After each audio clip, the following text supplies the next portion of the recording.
deadly bee is spreading northward toward the United States. A scientific test of their aggressiveness was attempted in Brazil by bee expert Dr. Norman Gary. 500 bees or so have already come out. They're hitting my legs like crazy.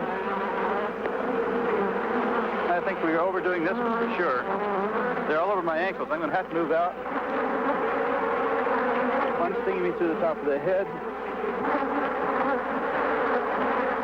Because I wasn't prepared for the kind of action we're getting here.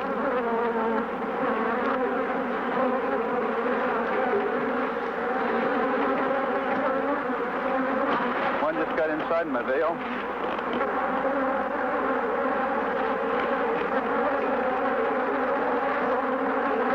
They're absolutely all over me.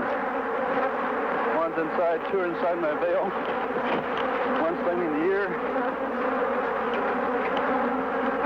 Sure wasn't prepared for this one. For over 9,000 years, honeybees like these have served man willingly. Now that peaceful relationship is threatened by intruders.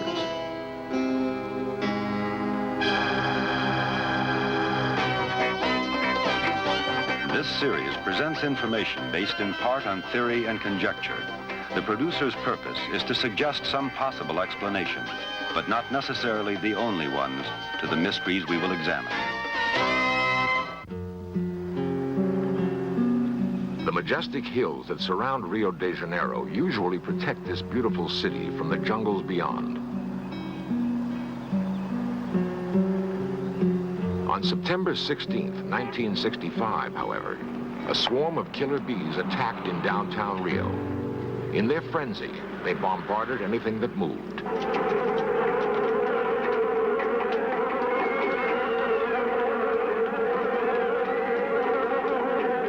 60 people were badly stung. A fierce new breed of honeybee now threatens the once happy partnership between man and bee.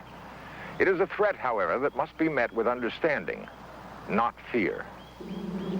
Frightening as it seems, the killer bee deserves our respect. It works harder, lives longer, breeds faster, and produces up to twice as much honey as other bees. To comprehend the behavior of killer bees, we must look first at the European honeybee, common in the United States. Dr. Norman Gary is an expert in bee behavior. To him, the complex and usually unseen world within a beehive is a familiar yet ever fascinating place. Ordinary smoke pacifies the bees, allowing a close inspection of the hive. Inside lies a highly organized insect society. Bees, in fact, are among the most social of all living things. The pure beeswax combs, composed of thousands of geometric cells, form an intricate housing unit. Certain cells store pollen and honey. Others are used as brood chambers to raise new bees. Most of the hive is made up of workers, each with a special job to perform. Some workers do nothing but fan their wings at the hive's entrance. They are the air conditioning unit, fanning tirelessly to ventilate the hive, maintaining an even temperature.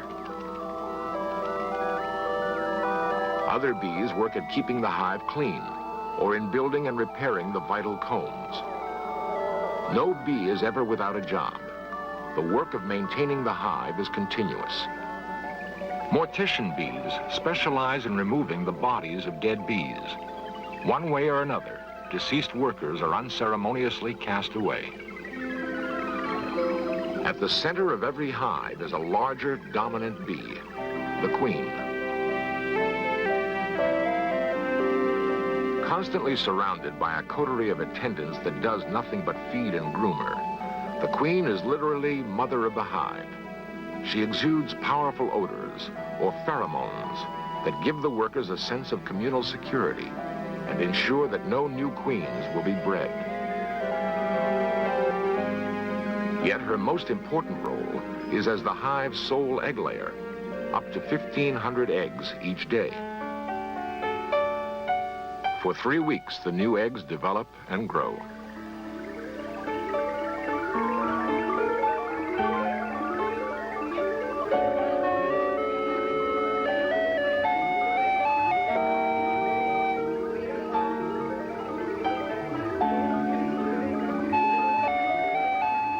bees emerge as fully formed adults.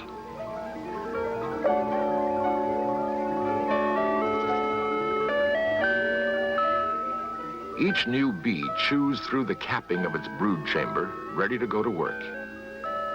A bee's life will last but 6 weeks.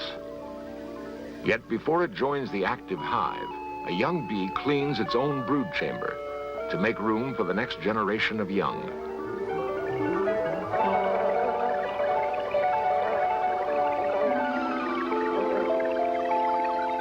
Soon, the new worker bees begin the task of finding sweet nectar and pollen, on which the entire hive depends for survival. On returning to the hive, workers perform an intricate dance, which communicates to other bees the exact location of a newfound food source. It is not long before a group of workers has found the spot and begun the delicate work of collecting food. In a way not yet fully understood, bees can actually remember the exact location and time of day at which a certain flower produces nectar.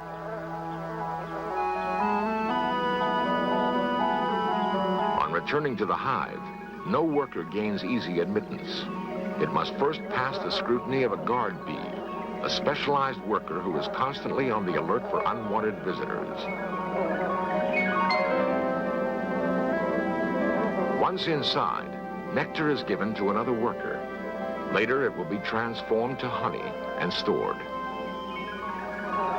About once a year, the population of a hive begins to exceed its limits. The workers make preparations to produce a new queen. Meanwhile, at least half the colony gathers around the reigning queen. It is a phenomenon known as swarming. Suddenly, the swarm leaves the hive. They fly away and find a new place to live.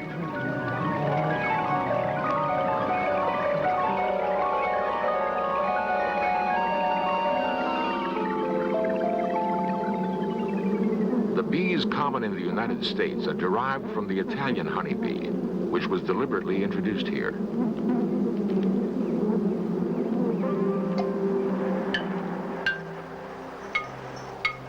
In Africa, there are also honeybees. In most ways, they are like the bees in North America. Yet in some respects, they are very different. Thousands of years of evolution in a harsh environment has made them a nervous, nomadic race. They breed much faster and swarm more often than other bees. They also work longer, carry more nectar, and produce more honey.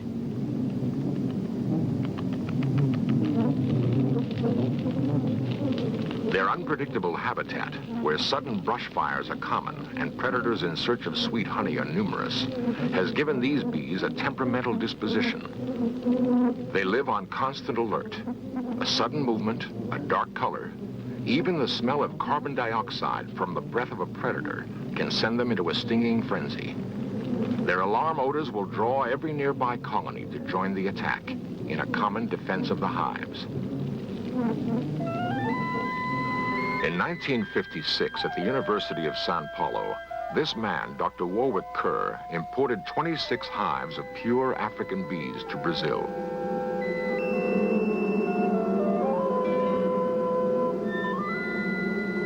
His purpose was to try to breed the perfect honeybee, a kind of super bee which combined the hard-working, high honey-producing aspects of the African bee with the docile characteristics of the European bee.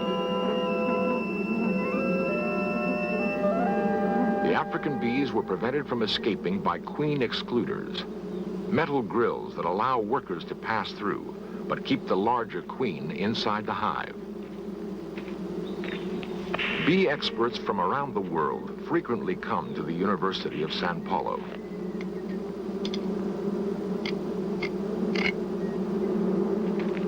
In 1957, a visiting beekeeper mistakenly removed the queen excluders from all of the African hives. The accident occurred at a time when the hives were ready to swarm.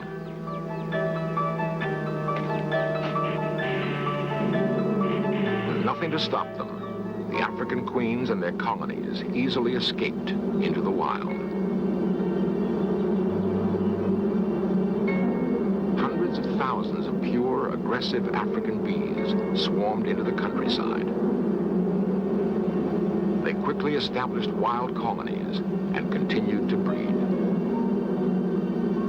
Though no one suspected it at the time, the accidental escape of the African bees was the prelude to disaster.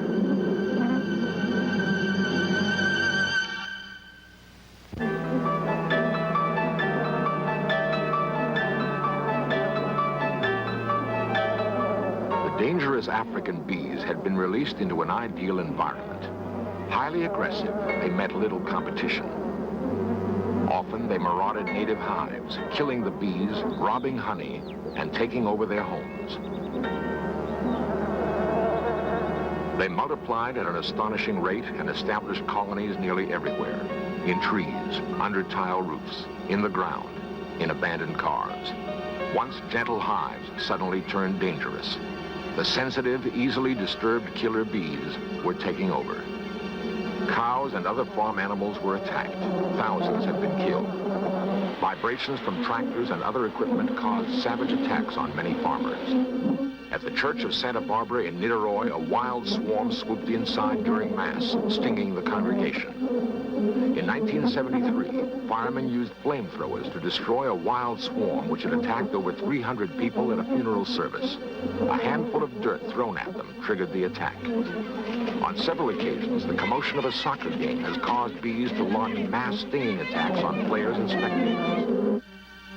In 1974, in Recife, Brazil, Jose Ferreiro was hospitalized after being horribly stung by a swarm of killer bees. Several days later, he died. In Rio, a wild swarm entered a movie theater, badly stinging the audience. In Curitiba, an autopsy found 80 bees in this farmer's stomach. 3 fishermen barely survived another attack. Since 1957, thousands of people have been attacked and badly stung by killer bees. At least 300 people have died. Today, at the University of Sao Paulo, where the bees were set free, scientists are using genetics to try to solve the problem that genetics created. Using various types of bees, bold and intriguing experiments are being attempted. All are focused on taking the killer instinct out of the killer bee. One technique is artificial insemination.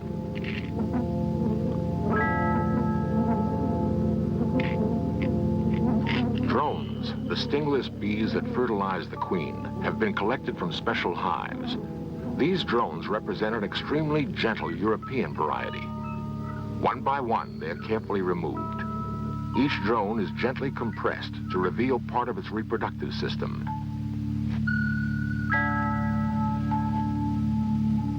With a special micro syringe, drone semen is delicately drawn away.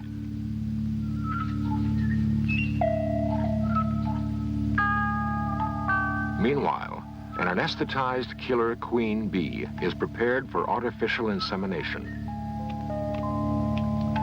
The syringe containing semen from the drone is inched into position. Slowly, the captive queen is inseminated. Her genetic character is thus deliberately altered by science. The queen is then introduced into a hive. If the experiment is successful, the queen's eggs will bear a gentler bee. The hive will become less aggressive. Yet such experiments have had little impact. 90% of all killer bees live and breed in the wild, completely uncontrolled. Another attempt to solve the killer bee problem has been to produce mutant bees by exposure to high radiation. A mutant bee, which is physically unable to sting, has been produced recently. It may offer some hope for the future.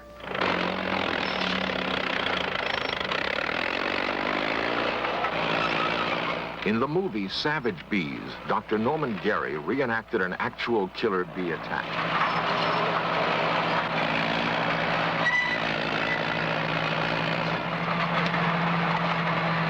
The death of a single bee releases a chemical odor that drives a nearby swarm into a killing frenzy.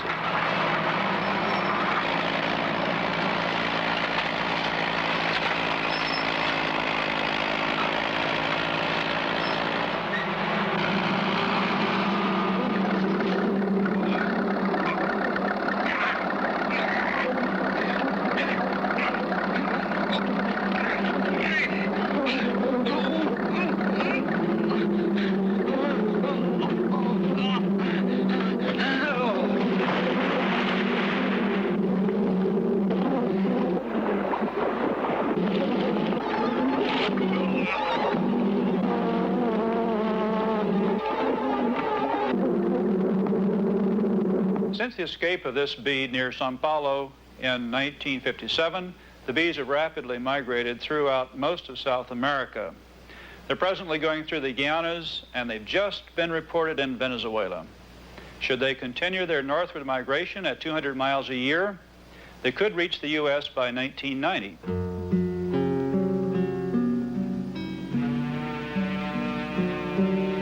Killer bees could reach the United States much sooner, simply by stowing away on a ship bound for our shores.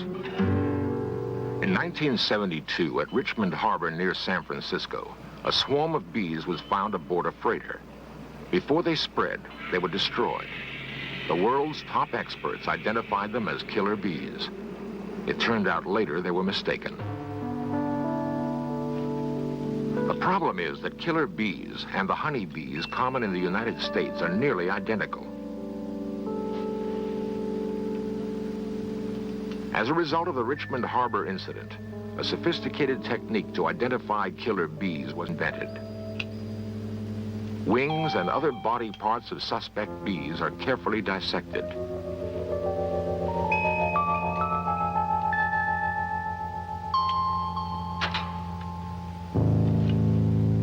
The parts are then projected. 25 specific features are precisely measured and recorded.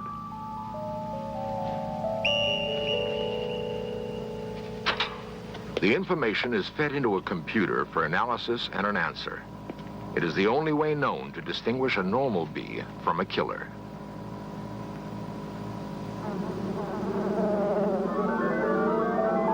When the killer arrives here, there may be an additional impact. Every year, honeybees are used to pollinate billions of dollars worth of agricultural crops. The aggressive, hard-to-handle killer bee could make this impossible. The killer bee now predominates in most of South America, and it's spreading fast, quickly liquidating the few docile colonies that remain. This year, Dr. Gary visited the University of Sao Paulo. One of his objectives was to attempt again a test of the killer bee's aggressiveness. Viewed through an electron microscope, a bee's stinger is clearly a formidable weapon. It is not a single needle, but a three-pronged drill. The main shaft pierces the victim, while two jagged arms alternately stab downward, pumping venom. The venom is contained in a large sac above the sharp sting apparatus.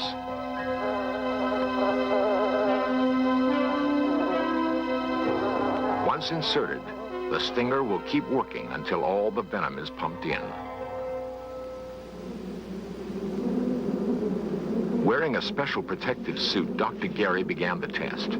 All that was required to arouse the bees was to dangle a black leather patch at the hive entrance. Killer bees react violently to black. The second patch on Dr. Gary's chest measures the intensity of the attack. 200 bees around my veil. The patch now is being stung. There must be 50 bees already have stung this patch on my chest. I'll continue to get them out. This is a maximum response. So far, I have received no stings.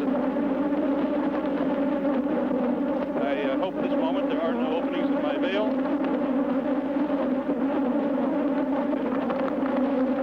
By now there must be 300 or 400 stings in my leather patch. I can actually feel them pelting my leather gloves. They're coming out with such activity. It's amazing. I actually feel the bees hitting me. Made it about the same number of bees around the big camera. There's only one sting at this point that concerns me, and that's the one in my arm. I would estimate that the cameras themselves have at least 100, maybe 200 bees on there. Of course, they can't sting the camera. Even as Dr. Gary left the hive area, the bees persisted in their attack. Killer bees will pursue a victim great distances, stinging all the way. Killer bees don't calm down easily. They remember their anger for as long as 24 hours.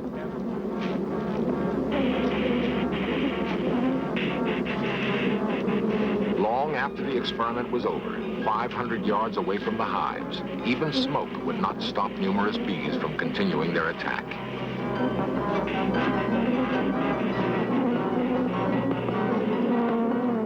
killer bees are unlike any honeybee that we have known. Unless stopped, they will live up to their name.